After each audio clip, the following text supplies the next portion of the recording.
शिव की आराधना किसको कहते हैं? कोई कहता है कि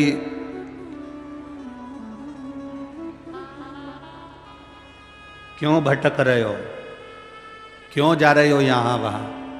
हम कहते हैं तुम भटको भी मत, कहीं मत जाओ। तुम्हारे घर के नजदीक में जो शंकर का शिवालय हो, तुम्हारे घर के नजदीक में जो शंकर का मंदिर हो, शिव मंदिर हो, शिवालय हो, उस शिवालय में जाकर एक लोटा जल प्रतिदिन चढ़ाना प्रारंभ करो।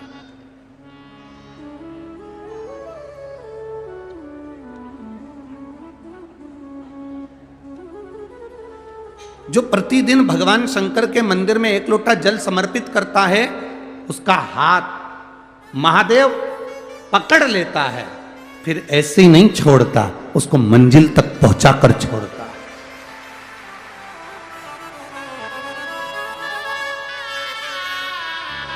वो ऐसे ही नहीं छूट सकता।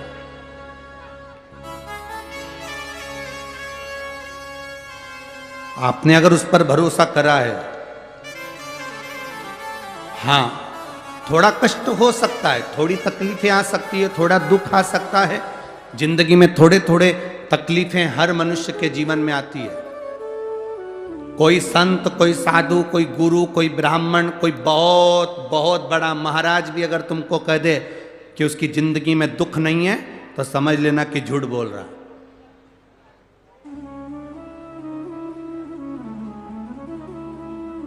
मेरे राम जी महाराज भी इस पृथ्वी पर जन्मे तो उनकी जिंदगी में भी दुख आया। मेरे भगवान कृष्ण भी इस पृथ्वी पर जन्मे तो उनकी जिंदगी में भी दुख आया। माता जानकी भी इस पृथ्वी पर प्रगटी तो उनकी जिंदगी में भी दुख आया। राधा रानी भी इस पृथ्वी पर प्रगटी तो उनकी जिंदगी में भी दुख आया। संसार में अगर जन्म लिया है, मृत्यु लोक में अगर तुम पैदा हुए हो, पृथ्वी पर अगर तुम आए हो, तो तुम्हारी जिंदगी में दुख ये नहीं कि नहीं आएगा। हमारे पूर्व के कर्म के अनुसार हमारी जिंदगी में दुख, हमारी जिंदगी में तकलीफें आती है, पर वो दुख मिटेगा कैसे?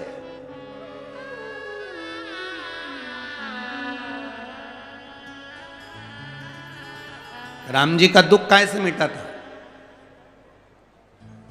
राम पथ गमन में जहां जहां चलकर देखो, चलो आपके पास में है पंचवटी,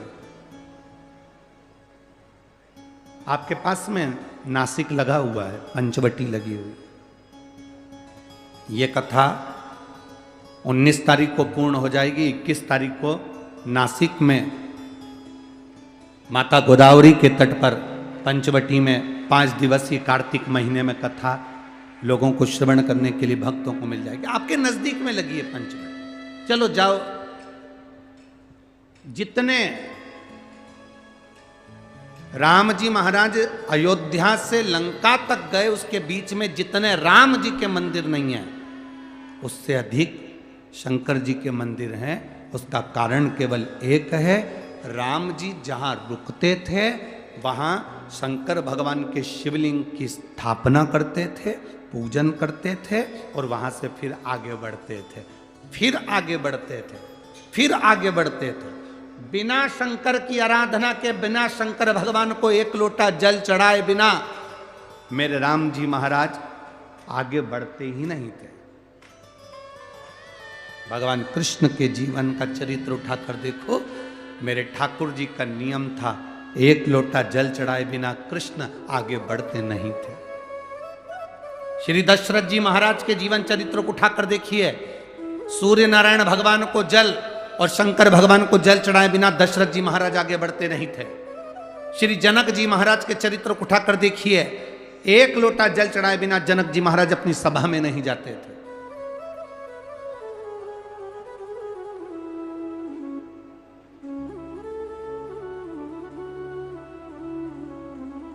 थोड़ी जिंदगी में तूफान आते हैं, कष्ट आते हैं, दर्द आता है, तकलीफें आती हैं, पर तूफान आता है तो पता चलता है ना कि मजबूती कितनी है। अभी पता चला, चला कि नहीं चला? अरे बोलो तो जम के। पता चला ना कि मजबूती कितनी है। ये हवा चलती है, तूफान आता है, तब पता चलता है मजबूती कितनी है। उसी तरह दूसरे धर्म के लोग तुम्हें डिगाने के लिए आगे बढ़ते हैं, पर तुम्हारे भीतर का सनातन धर्म दिखा देता है कि मजबूती कितनी।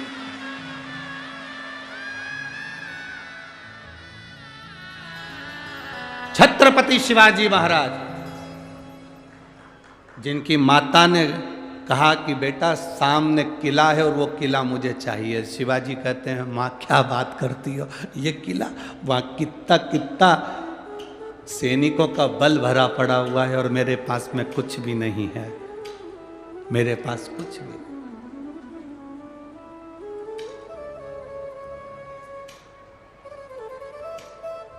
जीजाबाई के शब्द जब श्रवण किए,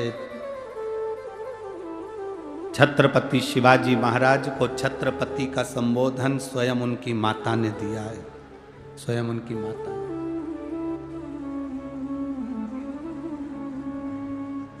कह दिया जीजाबाई, सामने जो किला है वो मेरा है, तुझे मालूम है? हाँ मां, मैंने सुना है ये किला अपना है, फिर कब्जा दूसरे का है।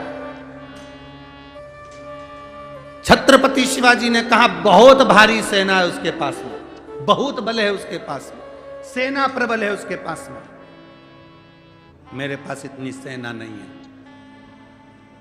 मां ने कह दिया शिवाजी तेरे बस की बात नहीं है, मैं खुद जाऊंगी और किला लेकर आऊंगी। स्वयं शिवाजी ने सुना कि मां